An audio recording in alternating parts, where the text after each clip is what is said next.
អ៊ីសាមានប្រសាសន៍ជាប្រស្នាមួយទៀតទៅកាន់អ្នកខ្លះដែលនឹកស្មានថាខ្លួនជាមនុស្សសុចរិតហើយមើងងាយអ្នកដទៃទ្រង់មានប្រសាសន៍ថាមានបុរសពីរនាក់ឡើងទៅទូលក្នុងម៉ាស្ជិតម្នាក់ជាគណៈផារីស៊ីហើយម្នាក់ទៀតជាអ្នកទារពន្ធបុរសខាងគណៈផារីស៊ីឈរអធិស្ឋានក្នុងចិត្តថាអល់ឡោះឲ្យខ្ញុំសូមអរគុណទ្រង់ព្រោះខ្ញុំមិនដូចមនុស្សដទៃទេពួកគេជាចោរជាមនុស្សទុច្ចរិតជាអ្នកប្រព្រឹត្តអំពើផិតក្បត់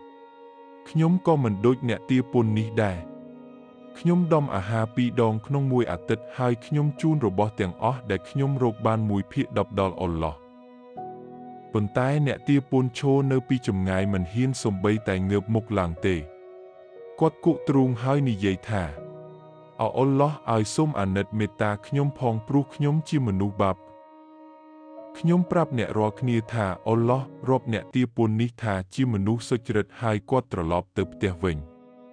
តែបុរសខាងគណៈផារីស៊ីមិនបានសុចរិតទេព្រោះអ្នកណាលើកដំកើងខ្លួនអ្នកនោះនឹងត្រូវបន្ទាបចុះ